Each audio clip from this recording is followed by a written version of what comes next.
There's a particular kind of exhaustion that comes not from doing too much, but from the guilt of finally stopping. You sit down, you have nowhere to be. The afternoon is quiet, and instead of feeling relieved, something in you starts to twist. A voice that says you should be doing something, that this is wasteful, that other people are working right now, that you haven't earned this yet, and so you can't actually rest. You're physically still, but mentally you're somewhere else entirely, running a quiet inventory of everything you haven't done, the to-do list you're ignoring, the person you should be becoming, and the rest that was supposed to restore you just becomes another place where you feel like you're failing. If that's familiar, you're not lazy, you're not undisciplined. There's a specific reason this happens, and it has almost nothing to do with how much you've actually done today. Here's what's actually happening. Most people assume rest guilt is about productivity, that it's a cultural thing, a hustle mindset problem, something you fix by just giving yourself permission, and there's some truth in that. But for a lot of people, it goes deeper than culture. It's not just a belief you picked up from Instagram. It's something that got wired in much earlier than that. Let me explain what I mean. When you're young, you learn very quickly what earns you safety, approval, love. In some homes, that's being helpful, being useful, not being a burden. Children who grow up in environments where their worth felt conditional, where love came most reliably when they were achieving something, helping someone, staying quiet, and not needing too much. Those children learn a specific lesson, that stillness is dangerous, that doing nothing means you're nothing, that rest has to be earned, and the bar for earning it is always just a little higher than where you are right now. Psychologist Kristen Neff, whose research on self-compassion has been running for over 2 decades, found that people with low self-compassion don't just struggle to be kind to themselves. They experience their own need for rest as a form of weakness. The internal critic isn't just an annoying habit. For many people, it's the voice of an early environment that taught them their value was entirely performance-based. And that wiring doesn't just disappear when the environment changes. You can be an adult in a safe life with no one pressuring you and still feel the guilt the moment you stop. Because the nervous system learned the rule before you were old enough to question it, and it's been running it quietly ever since. Think about someone like Daniel, not a real person, but a very real pattern. He works hard, genuinely hard, and by most measures he's doing well, but he cannot take a Saturday off without it costing him something.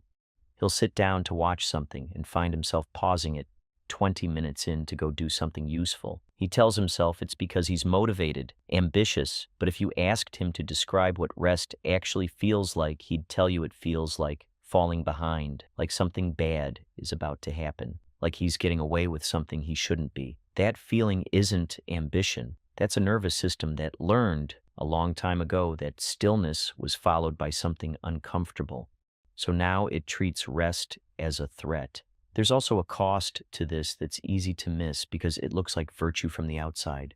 The person who can't rest is usually the person everyone else sees as reliable, driven, put together. And because they wear that identity well, no one ever asks how much it costs to maintain it.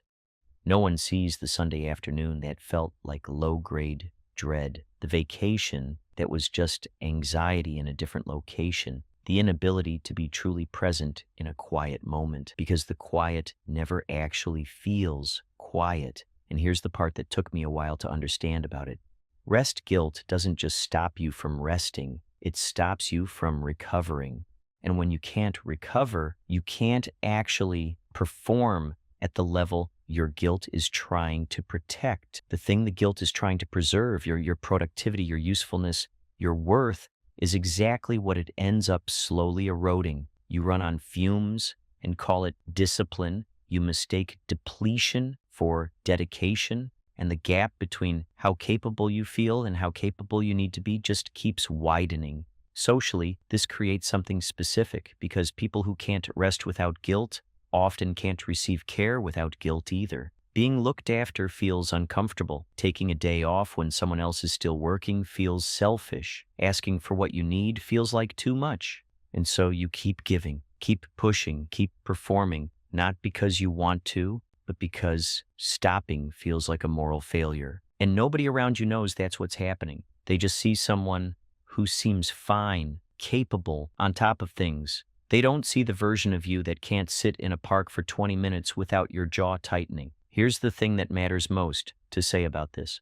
The guilt isn't a character flaw.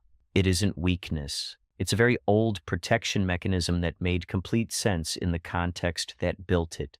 If your worth felt conditional when you were young, of course you learned to keep earning it. Of course you learned to stay useful. That was rational. That was adaptive. That kept things stable. But a strategy built for a childhood environment doesn't know it's been promoted to run your entire adult life. It just keeps doing what it was designed to do. Keep you moving, keep you earning, keep you just uncomfortable enough in stillness that you'll get up and do something before anything bad can happen. What changes? This isn't a decision to just relax.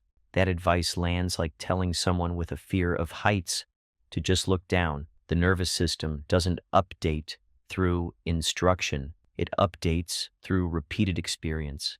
Small moments of resting and discovering that nothing bad happened, that you're still okay, that the world didn't penalize you for stopping, that you are, in fact, still enough.